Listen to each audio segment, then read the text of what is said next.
Français d'origine maghrébine et ont eu beaucoup moins d'écho dans l'opinion. People in the Muslim community in France did not have a larger sort of social echo.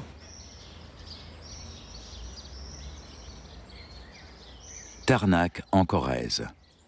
Depuis plusieurs années, des jeunes venus de toute la France se retirent ici pour vivre à l'écart de la société de consommation.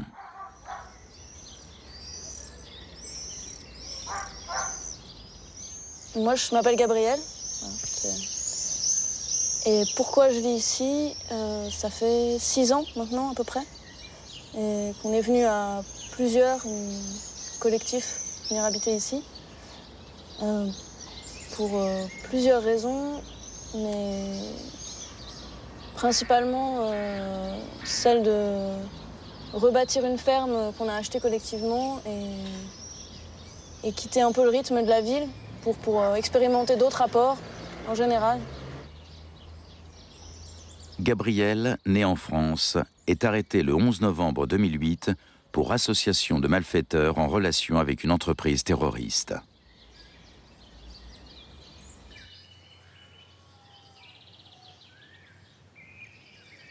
Le groupe de Tarnac, c'est les 10 de Tarnac, c'était les 9 de Tarnac puis les 10 de Tarnac, c'est quelque chose qui était, c'est un terme qui a été inventé par l'État pour définir une homogénéité entre des personnes et pour leur prêter une communauté de pensée et une communauté d'action homogène. De fait, le terme ne correspond à rien, ou à si peu, puisque, en effet, certains, comme on le sait, habitent Rouen, d'autres Tarnac, d'autres Paris, d'autres... voilà. C'est donc c'est le premier concept qui sert à créer la menace. Christophe, né en Suisse, est arrêté le 11 novembre 2008 pour association de malfaiteurs en relation avec une entreprise terroriste. Enfin, les gens qui sont arrivés ici ne sont pas arrivés par hasard. On est arrivé dans cette région parce qu'il y avait des choses qui nous appelaient, enfin, de l'histoire du pays, de son rapport avec la résistance pendant la Seconde Guerre mondiale, de sa tradition d'accueil des réprouvés dans différents pays, et une vieille tradition de communisme rural, c'est-à-dire de communisme paysan, qui a fait qu'on a très vite rencontré des amitiés politiques en fait, en s'installant ici. Et donc bien sûr, ça a contribué à nourrir le soutien qu'il y a eu au moment de nos arrestations. Et ça nous nourrit chaque jour, oui. Mais Benjamin, né en France, est arrêté le 11 novembre 2008 pour association de malfaiteurs en relation avec une entreprise terroriste.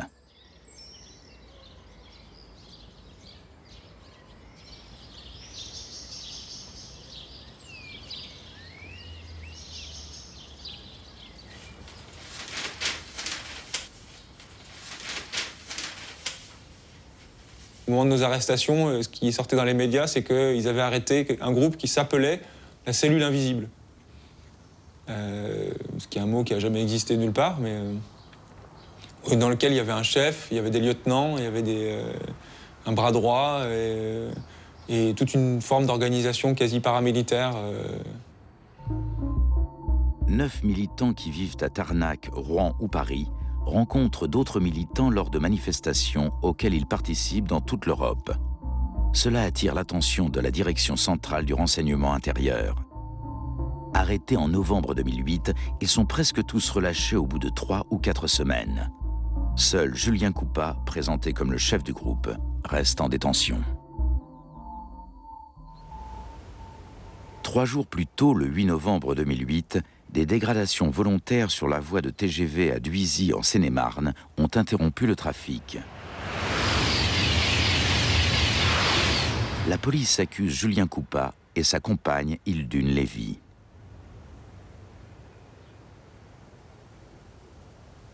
La version policière consiste à dire qu'il y avait 2 véhicules de police ici, 2 véhicules de police ici, 2 véhicules là-bas et 2 véhicules derrière. À partir de ce moment-là, puisqu'ils disent également que Julien Coupat aurait parcouru tout ce chemin-là, donc plus de 600 mètres, poser le fer à béton, redescendre ici et repartir prendre son véhicule, ça signifie que les policiers auraient, Julien Coupat serait passé devant les policiers avec une perche de 2 mètres, avec un fer à béton de 2 kilos, aurait escaladé les grillages, aurait traversé toutes les voies ferrées, aurait posé un fer à béton sous les yeux des policiers et qu'aucun de ces derniers ne l'ait vu. C'est ridicule.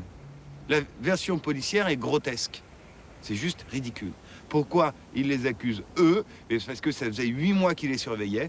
Ils n'avaient rien contre ces gens-là. Et il y a eu une pression politique, médiatique, mais aussi policière, à l'encontre de ces services de police. Il fallait absolument trouver des coupables. Et ils ont dit, bon ben voilà, on surveille Julien Coupat et Dunleavy depuis des mois. Julien Coupat et Dunleavy étaient à 40 km de cet endroit-là, cette nuit-là, à un moment, une partie de la soirée, cette nuit-là. Donc on va dire que c'est eux. C'est tout. Voilà la vérité. Une manifestation de soutien organisée le 31 janvier 2009 à Paris vise à attirer l'attention du grand public sur le maintien en détention de Julien Coupat. Des milliers de personnes viennent de toute la France pour manifester leur solidarité avec les 9 de Tarnac et protester contre les lois antiterroristes.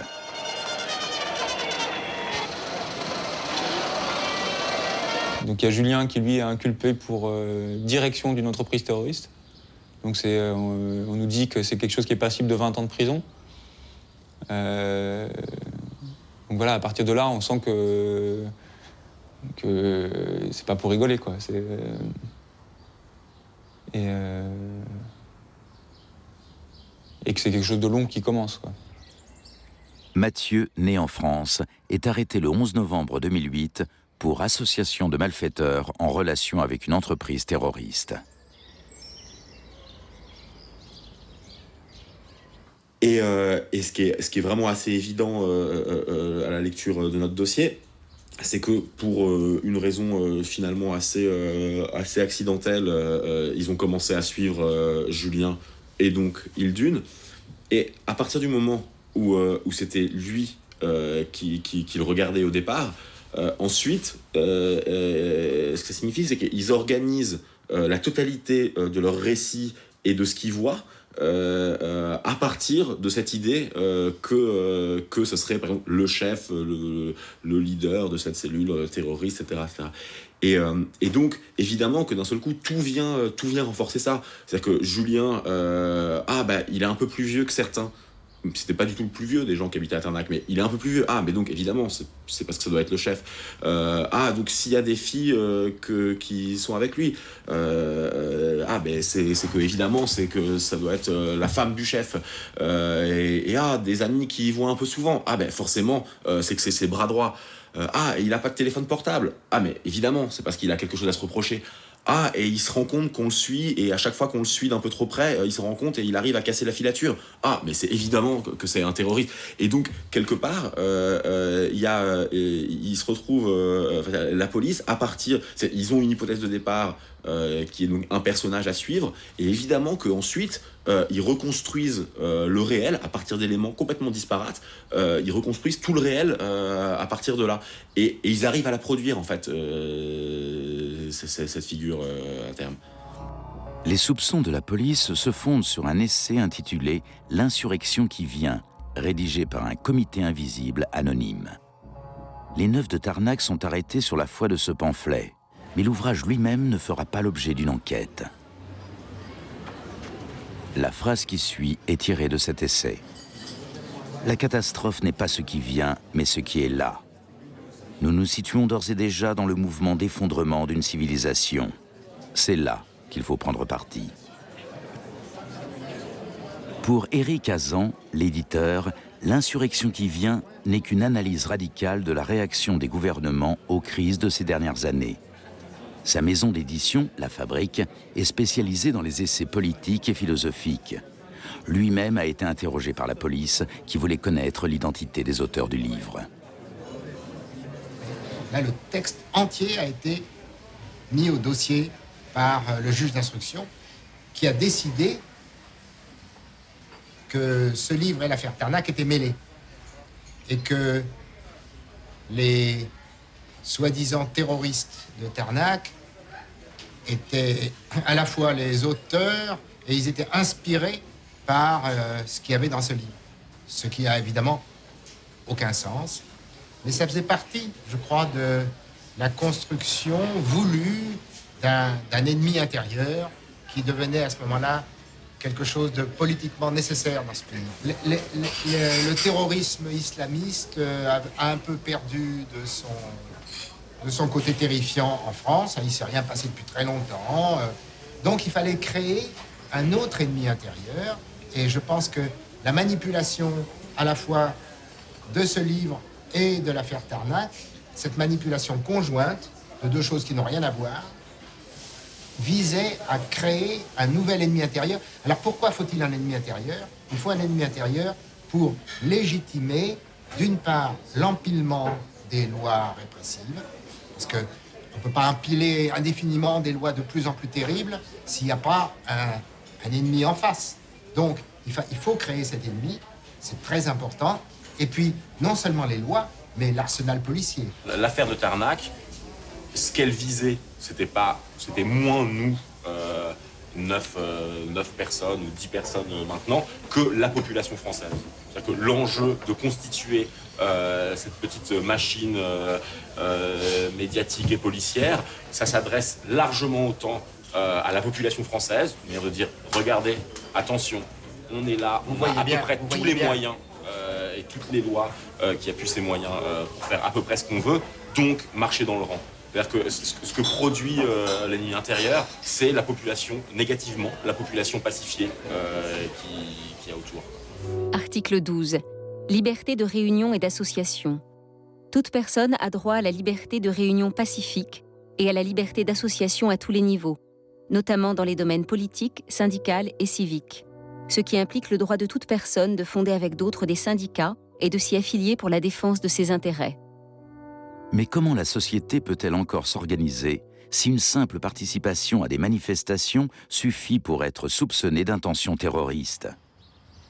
La police enquête sur les 9 de Tarnac depuis bientôt 3 ans, sans avoir encore réussi à rassembler suffisamment d'éléments à charge pour ouvrir un procès.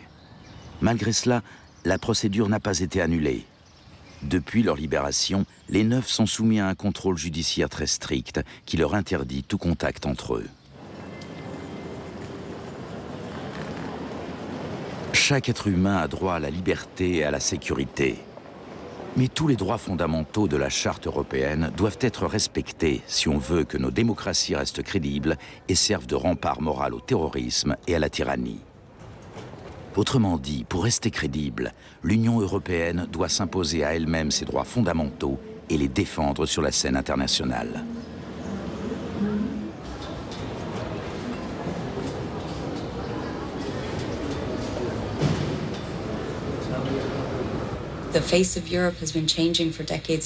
Le visage de l'Europe change depuis des décennies et ce n'est pas près de s'arrêter. À long terme, les pratiques qui stigmatisent telle ou telle communauté et la traitent différemment des autres concernant certains droits vont empêcher la réussite de tous les projets d'intégration liés à la diversité en Europe.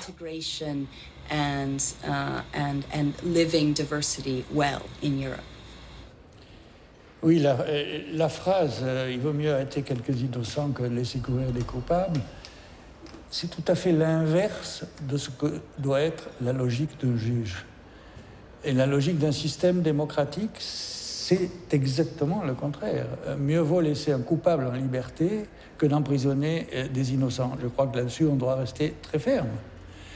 Car sinon, c'est une inversion des valeurs. La présomption d'innocence est complètement bafouée et on inverse les valeurs démocratiques. Et je crois que ce type de raisonnement, malheureusement, est en train de devenir assez commun. Et si l'Occident, les gouvernements occidentaux liquident eux-mêmes l'état de droit, eh bien, ils rendent un service incroyable aux terroristes. Alors, ceux qui sont l'ultime garant des droits de l'homme et de l'état de droit, ce sont les opinions publiques.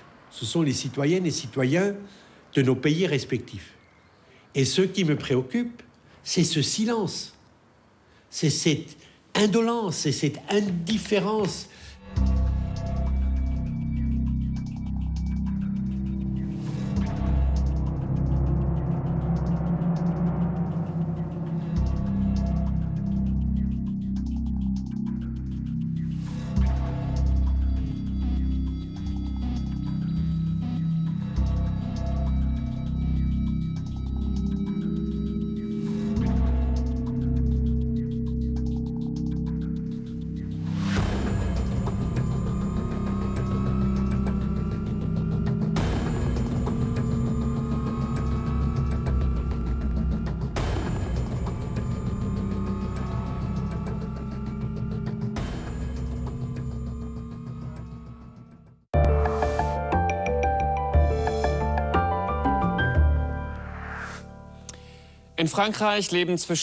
4 à 6 millions de musulmans vivent aujourd'hui en France.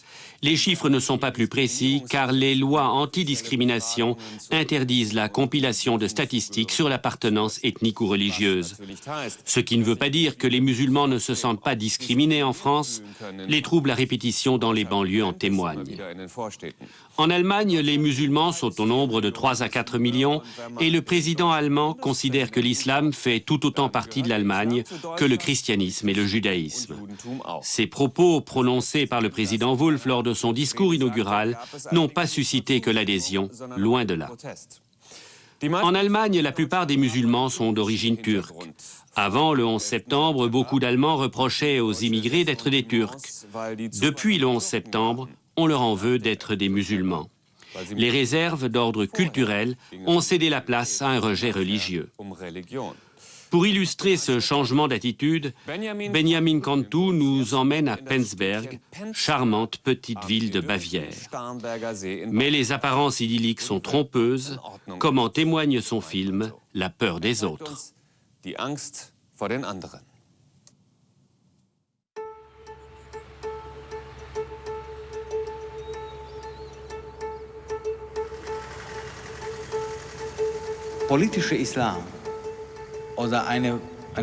L'islam politique, le concept d'une politique fondée sur les principes de l'islam, est appelé islamisme. Un acte de terrorisme commis au nom de la religion est également qualifié d'islamiste. Les musulmans orthodoxes dont la foi est très stricte sont eux aussi appelés islamistes. Alors qu'est-ce que l'islamisme? Il faut faire des distinctions. Et parmi ces différentes formes, laquelle est vraiment dangereuse pour le monde?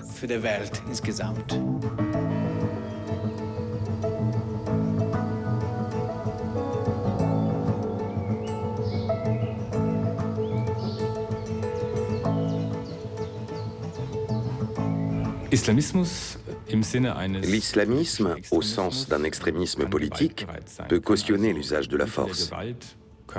Il peut juger légitime d'employer des moyens violents, coups et blessures, dégradations ou homicides, pour atteindre ses objectifs.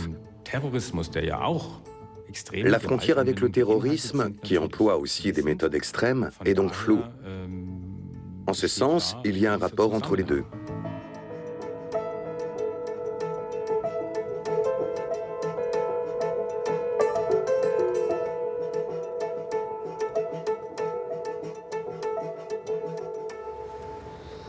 Penzberg, une petite ville sans histoire de 16 000 habitants dans le sud de la Bavière.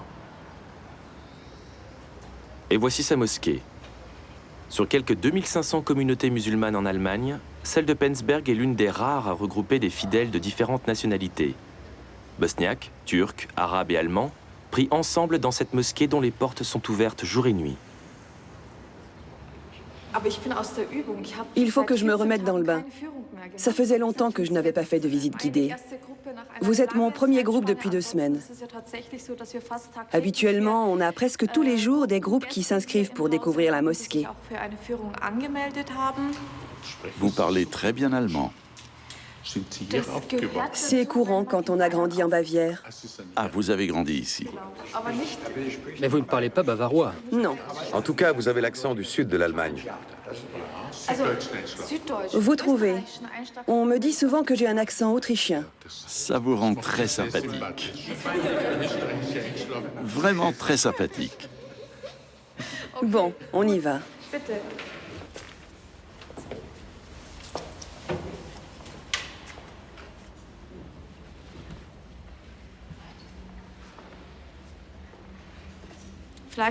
Voilà l'imam Idriss.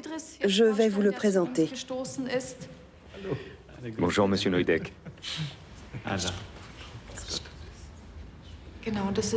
L'imam est le directeur et moi la directrice adjointe. Il ne faut d'ailleurs pas y voir une contrainte théologique. Je pourrais tout à fait être directrice. En revanche, je n'ai pas encore le droit de diriger la prière depuis la tribune, que nous appelons Mihrab. Mais ça changera peut-être. Nous tenions beaucoup à ce grand mur en verre bleu qui joue sur la transparence. Nous avons demandé aux architectes de nous dessiner un bâtiment qui comporte le plus grand nombre possible de surfaces transparentes. Et les murs latéraux obéissent également à ce principe, même s'ils sont moins visibles à cause des arches qui les entourent. Dans l'ensemble, ce lieu donne un sentiment de protection tout en permettant aux passants et aux automobilistes de jeter un coup d'œil à l'intérieur quand ils le souhaitent et voir ce que font les fidèles dans la mosquée.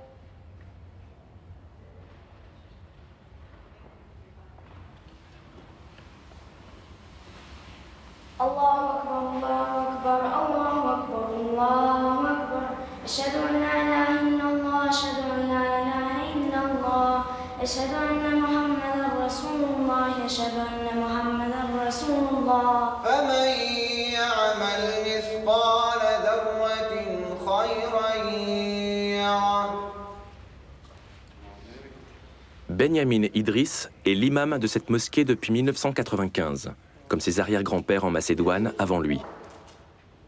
La communauté musulmane de Penzberg est considérée comme l'une des plus modernes et des plus ouvertes d'Allemagne. Ses membres sont activement impliqués dans la vie sociale de la commune et les femmes ont les mêmes droits et devoirs que les hommes. Mais en 2007, surprise, la communauté apparaît dans le rapport annuel de l'Office de protection de la Constitution, les services bavarois de la sécurité intérieure.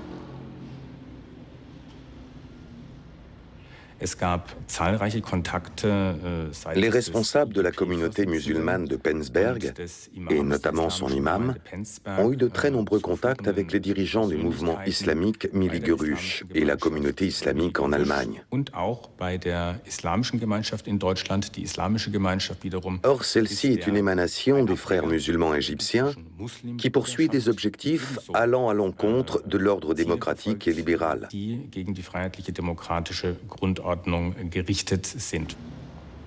Millî Görüş, quant à elle, est l'une des plus grandes organisations musulmanes d'Europe, mais elle est controversée dans de nombreux pays en raison de ses tendances islamistes. La sécurité intérieure allemande la classe parmi les mouvances hostiles aux principes républicains. Notre rapport annuel ne mentionne pas chaque communauté et chaque personne qui aurait eu des contacts avec des organisations ennemies de la Constitution ou qui aurait tenté de communiquer avec elles. Nous évaluons les éléments dont nous disposons pour déterminer s'ils méritent d'être portés à la connaissance du grand public. En l'occurrence, depuis 2007, la communauté musulmane de Penzberg s'est lancée dans un travail de communication très efficace auprès du public. Nous avons donc jugé qu'il était nécessaire d'informer la population de ces liens. Que voulez-vous dire par communication très efficace ? Vous avez évoqué le projet de CIM, par exemple, qui a été présenté en 2007. La communauté musulmane de Penzberg a communiqué activement à ce sujet. En raison de cet écho auprès du grand public, il nous a semblé primordial d'aborder la question dans notre rapport annuel sur la sécurité. Le TSIM, ou Centre de Munich pour l'islam en Europe, est un projet ambitieux initié par Benyamin Idriss en 2007. Il prévoit la construction pour la première fois d'une grande mosquée au centre de Munich avec un institut pour la formation des imams.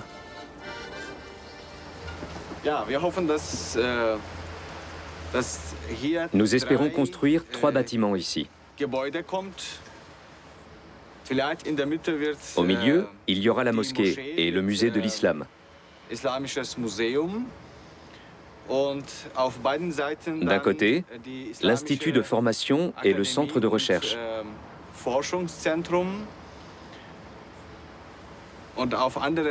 Et de l'autre côté, on ouvrira un centre culturel et social. Voilà notre projet de centre islamique.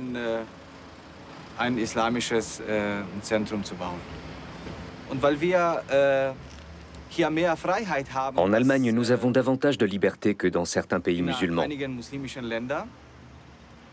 Je trouve qu'il faut en profiter pour réinterpréter l'islam et l'implanter différemment dans cet espace de liberté.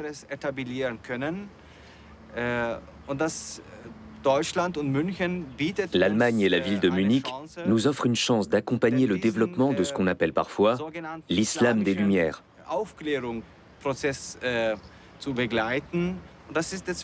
C'est tout l'objectif du projet TSIM, enraciner ici un islam éclairé. Approuvé par tous les partis politiques du Parlement régional de Bavière lors de son lancement, le projet connaît un coup d'arrêt après la publication du fameux rapport. Parallèlement, les musulmans de Penzberg commencent à rencontrer des difficultés dans leur demande de naturalisation et les écoles annulent leur visite à la mosquée. Pourtant, le ministère bavarois de l'Intérieur ne révèle pas publiquement les raisons pour lesquelles la communauté musulmane figure dans son rapport annuel. Pour finir, 2 ans plus tard, on nous a retiré notre reconnaissance d'utilité publique. Ça commençait à faire beaucoup. C'est ce qui nous a décidé à porter l'affaire devant les tribunaux. Le retrait de la reconnaissance d'utilité publique est un coup dur en termes d'image. De plus, les dons perçus par la communauté sont requalifiés en donations par l'administration fiscale qui lui réclame de lourds arriérés d'impôts. En 2009, la communauté musulmane de Penzberg dépose une plainte auprès du tribunal administratif de Munich afin que le passage qui la concerne soit supprimé du rapport. Elle est déboutée par 2 juridictions différentes. Le défendeur a en outre émis des doutes quant à l'exactitude de la présentation officielle du projet TSIM, ou Centre de Munich pour l'islam en Europe, dont le requérant fait la promotion. Si aucune objection ne peut être formulée à l'encontre de la description officielle, il en va autrement du document de travail interne sur lequel s'appuie la dite description. Ce document indique que l'un des objectifs poursuivis par le projet TSIM est la diffusion d'un islam pur, un vocable relevant du fondamentalisme islamique. Le bien fondé de la charia y est également affirmé. Ce document interne porte le logo officiel de TSIM et peut donc avec certitude être attribué à une source proche du projet. Dans ce document, il n'y a qu'un concept que le ministère juge dangereux, l'islam pur. La personne qui l'a rédigé voulait parler d'un islam scientifique, débarrassé de toute superstition. Mais le ministère a interprété ce terme très différemment. Il a pensé que nous voulions développer un islam fondamentaliste. Rien de ce qui est écrit là-dedans n'est prouvé. Ce ne sont que des spéculations. Ils ont entendu des choses sur certains mouvements dans les pays musulmans, que ce soit en Égypte ou en Turquie. Alors ils en déduisent que notre beau projet n'est qu'une façade et qu'en réalité, nous avons des idées inavouables derrière la tête.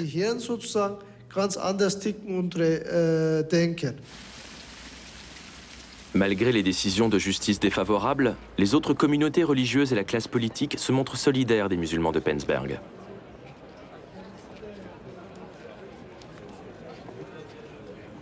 Je me réjouis de nous voir ce soir unis dans la diversité, des confessions et des religions différentes, des peuples et des nationalités variées. Je souhaite la bienvenue à l'imam Idriss ainsi qu'à son épouse, invité fidèle de notre réception annuelle, et je salue également Monsieur et Madame Yerli.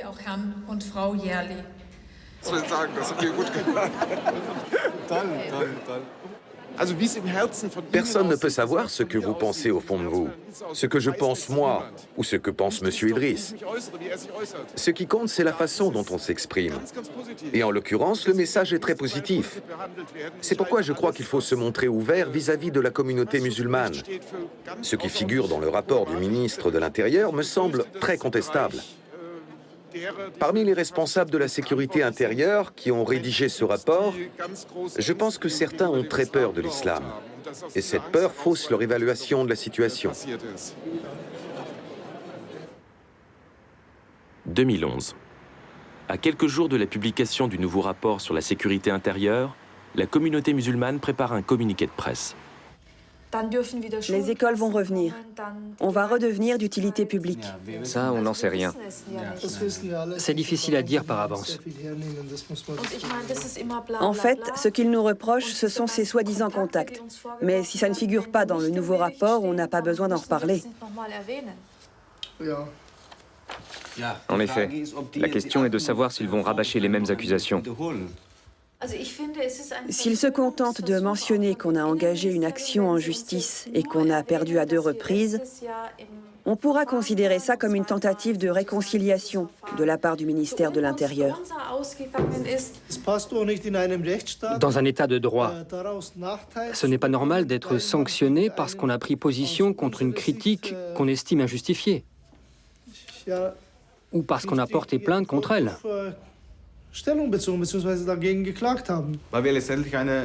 Puisqu'on est une communauté religieuse, j'ajouterais bien un verset du Coran. Ou pas? Non. Éloigne-toi d'eux et dis-leur, la paix soit avec vous. Et ils apprendront la vérité. Ça, ce serait une gifle pour le ministère de l'Intérieur. Pourquoi? Ils vont croire qu'on fait les malins. Non, mauvaise idée.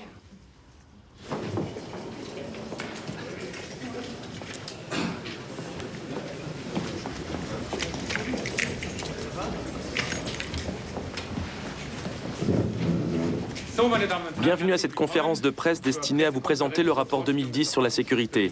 Joachim Herrmann, ministre de l'Intérieur. Les menaces répétées et les avertissements que nous avons reçus à la fin de l'année dernière nous ont montré sans ambiguïté que le terrorisme islamiste est une menace pour l'Allemagne. Dans notre pays aussi, il y a des islamistes prêts à des actions violentes, des terroristes de chez nous qui ont grandi ici, qui vivent parmi nous sans se faire remarquer et qui représentent un danger. Ce qui est frappant, c'est que la communauté musulmane de Penzberg est évoquée très longuement dans le rapport, sur 3 pages, alors qu'aucun élément nouveau ne le justifie. Comment expliquer ça? Je vais rester très factuel sur la question de la communauté musulmane de Penzberg. Le rapport évoque ce qui s'est passé l'an dernier, notamment le procès. À part ça, comme je l'ai déjà signalé, il ne mentionne rien d'autre qui serait survenu au cours de l'année.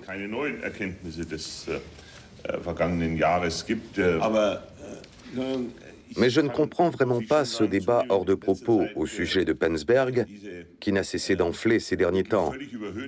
À vous entendre, on dirait que la communauté musulmane est à l'isolement, alors qu'on vient d'évoquer les différents entretiens qui ont eu lieu au fil des ans.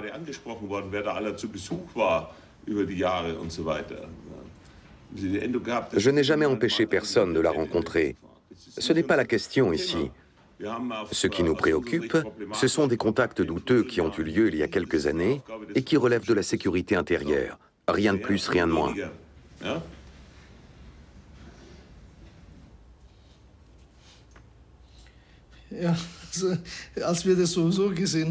En voyant ça, on est resté pantois.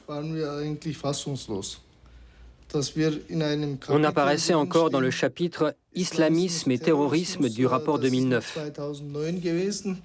et rebelote dans celui-ci. Pourtant, la dernière phrase dit bien qu'aucun élément n'a été signalé au cours de l'année, ou qu'il n'y a rien de nouveau, ou je ne sais comment ils ont formulé ça. L'accusation d'islamisme et de terrorisme est très grave. Et nous devons y faire face une nouvelle fois. Ce sont des termes étrangers à l'islam. Pourtant, depuis le 11 septembre, c'est une étiquette qu'on nous colle de plus en plus souvent. On répète constamment aux musulmans, il y a des islamistes et des terroristes dans vos rangs. Ça donne une image de l'islam qui va complètement à l'encontre de ses enseignements.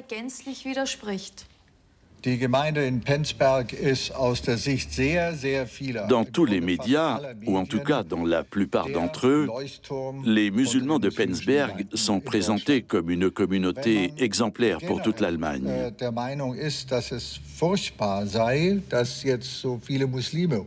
Mais comme beaucoup de gens sont d'avis qu'il y a trop de musulmans installés dans ce pays, et installés durablement, certains pensent qu'il faut dénigrer cette communauté exemplaire parce que ça facilitera la résistance contre la présence des musulmans.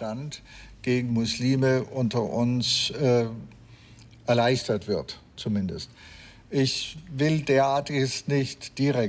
ne veux accuser personne au sein de ce ministère d'agir intentionnellement.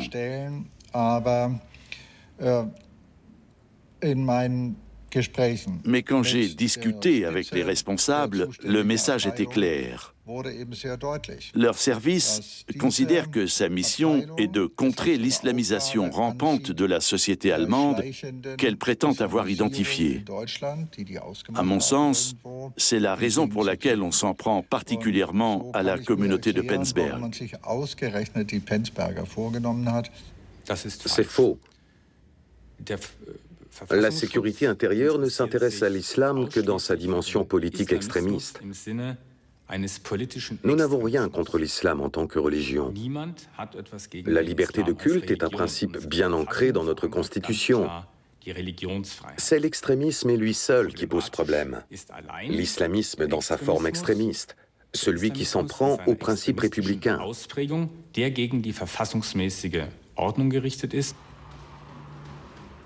Mais alors pourquoi continuer à stigmatiser les musulmans de Penzberg malgré l'absence de nouveaux éléments probants? En 2007, dès les premières critiques publiques à l'encontre du projet de CIM, les responsables de la communauté tentent d'engager le dialogue. Ils demandent un rendez-vous au ministère bavarois de l'Intérieur. Là, une surprise les attend.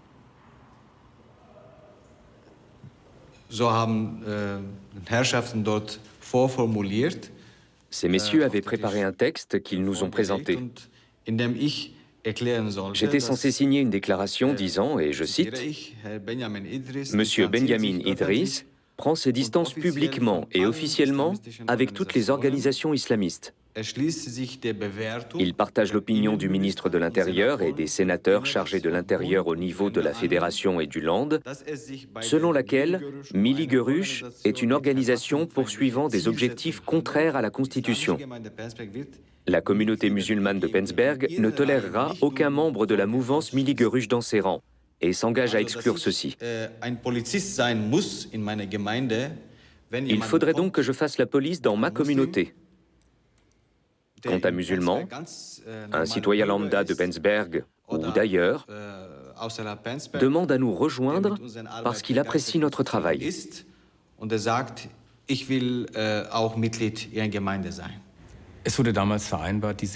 À l'époque, nous avons décidé d'un commun accord de publier cette déclaration pour signaler clairement que la communauté musulmane de Penzberg rejetait durablement et définitivement tout lien avec des organisations extrémistes. Est-ce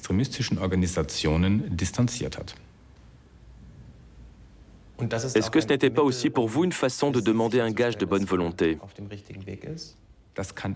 Une déclaration de ce type aurait pu jouer un rôle dans notre évaluation. Mais il y a bien sûr de nombreux autres éléments. On ne peut pas faire venir des gens qui n'ont rien à se reprocher au ministère de l'Intérieur et leur forcer la main pour signer un papier désignant d'autres personnes comme des ennemis de la Constitution.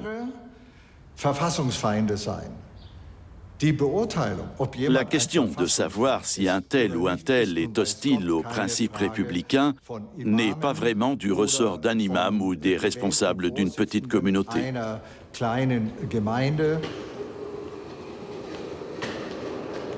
Le jour même, le ministère bavarois de l'Intérieur publie sur son site web la déclaration signée par Benjamin Idriss. Ce dernier reçoit immédiatement un coup de téléphone du président de la communauté islamique en Allemagne, une organisation affiliée aux frères musulmans qui poursuit des objectifs ouvertement islamistes selon la sécurité intérieure. La conversation est enregistrée à leur insu. Pour nous, Benyamin Idriss et Bayram Yerli rejouent cet échange à partir du procès-verbal d'écoute. Je ne sais pas quoi faire. Si je me rétracte, j'aurai des problèmes avec les autorités. Réfléchis bien, qui veux-tu être? Qui est Benyamin Idriss? Veux-tu être celui qui se retourne contre les musulmans? Je te l'ai dit, ce n'est pas mon intention. Mais qu'est-ce qu'on peut faire? Tu ne peux pas fâcher les uns pour te faire bien voir des autres. Qu'est-ce que tu me conseilles? Parle franchement, choisis ton camp. Mais si tu partages l'avis du ministère de l'Intérieur et si tu penses que Mili Görüş représente une menace pour la sécurité, ne compte pas sur les organisations musulmanes pour t'aider à l'avenir. Ce n'est pas ton rôle de juger les autres. Je suis bien d'accord. Qu'est-ce que je dois faire? Il faut remettre les pendules à l'heure. Tu peux dire que tu ne soutiens pas Mili Görüş, mais tu ne peux pas la condamner.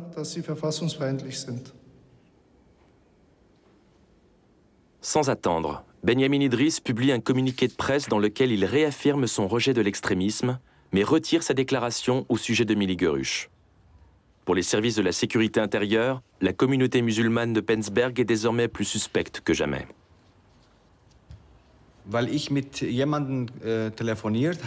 Une simple conversation téléphonique, même si elle paraît inquiétante au service de la sécurité intérieure, ne peut pas être un motif suffisant pour nous incriminer.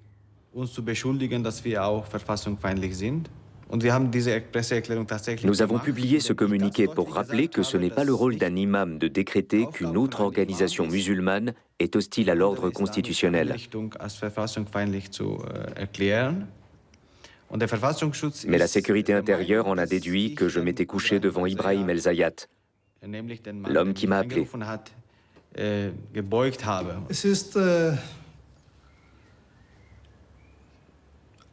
En fait, dans la forme, les politiques ont des exigences très contradictoires vis-à-vis des musulmans. On n'est pas censé entretenir des contacts. Mais dès que les pouvoirs publics veulent traiter des questions liées à l'islam, ils nous reprochent de ne pas avoir une représentation unique, de ne pas parler d'une seule voix. C'est problématique. Des contacts ou pas? Quel genre de contacts? On n'éprouve pas le besoin d'entretenir des liens institutionnels parce qu'il arrive qu'on se croise lors d'un événement quelconque et qu'on discute. Mais même ça, on nous le reproche parfois. Or, en Allemagne, c'est impossible de ne jamais croiser les membres des autres organisations musulmanes. On finit forcément par se parler.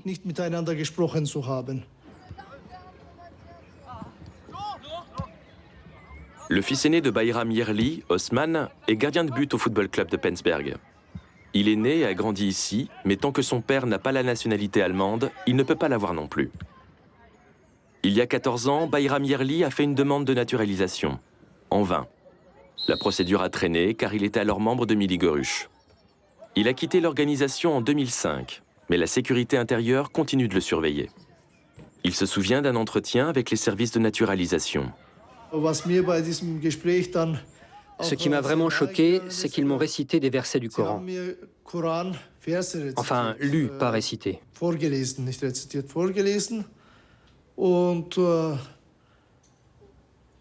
Ils voulaient savoir quelle était mon opinion sur ces versets. Moi, je ne suis pas théologien. Je n'ai pas fait d'études dans ce domaine. Je ne connais pas le Coran par cœur. Je ne savais même pas si ce qu'ils me lisaient figurait vraiment dans le Coran, ni dans quel contexte. Je leur ai dit que je ne pouvais pas donner tort au Coran puisque j'étais musulman. Ils m'ont ensuite demandé si j'étais islamiste. À l'époque, je ne savais pas ce que voulait dire ce mot. Alors j'ai dit oui, je suis islamiste. J'ai pensé, puisque je suis musulman, j'appartiens à l'islam, donc je dois être islamiste. Aujourd'hui, j'ai tiré un trait sur cette histoire. Je ne ferai pas d'autres demandes de naturalisation. Et jamais plus je ne supporterai une telle humiliation.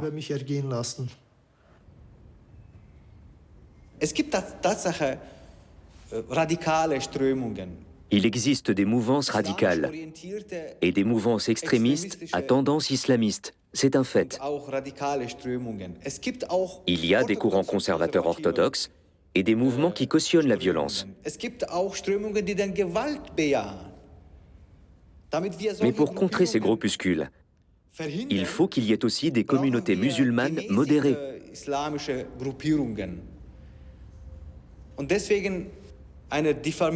Dénigrer la communauté islamique en Allemagne, les frères musulmans ou Milligeruch, risque simplement de produire davantage de groupes extrémistes et radicaux.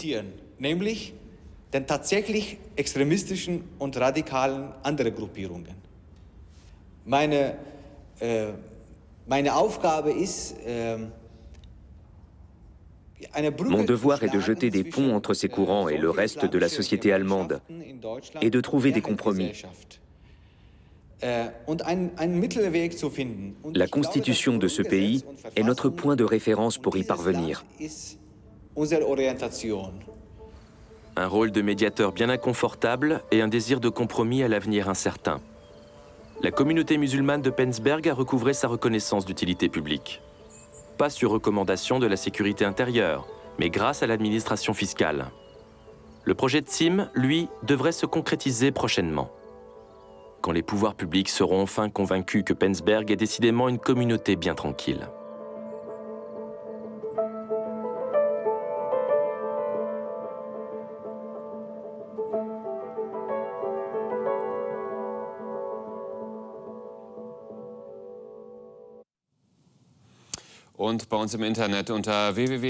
Si vous voulez en savoir plus, retrouvez notre dossier sur notre site internet arte.tv. Dimanche 11 septembre, Arte consacre son antenne toute la journée et une partie de la nuit à New York, avec des séries, des films, des documentaires et le concert de commémoration pour le 10e anniversaire des attentats. Mardi prochain, retrouvez Théma avec une passionnante enquête sur le trafic d'organes.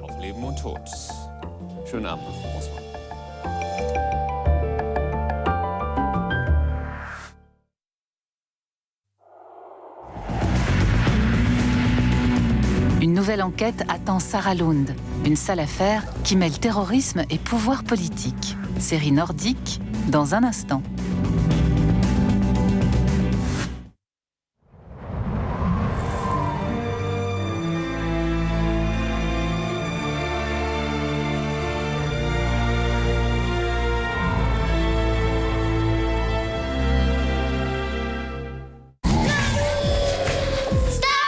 Tu connais l'histoire de Paf Paf Paf le loup? C'est l'histoire de 3 petits cochons qui mangeaient 3 produits laitiers par jour. Quand tout à coup, paf, le loup! Les produits laitiers sont nos amis pour la vie. J'aimerais avoir une vraie famille. Des enfants, une maison, un endroit où je me sens bien. Je suis désolée, je ne veux pas d'enfant. C'est définitif, j'en ai jamais voulu. Francisca, viens. Pourquoi tu réagis de façon aussi agressive? Ça va pas du tout. Pour aller mieux, Francisca doit affronter le passé qu'elle a refoulé et ceux qu'elle a quittés. Qu'est-ce que tu fais ici? Quelque part, mon fils, une fiction vendredi à 20h40. Alors, mon cœur, on l'épluche, la grosse pomme? Ok, on fait comment? Je crois qu'il suffit de suivre le point jaune. Génial, l'histoire de New York. C'est plein d'archives incroyables. Et après, visite guidée des quartiers. New York en long et en large. Cool, I love it. Et ce n'est pas tout.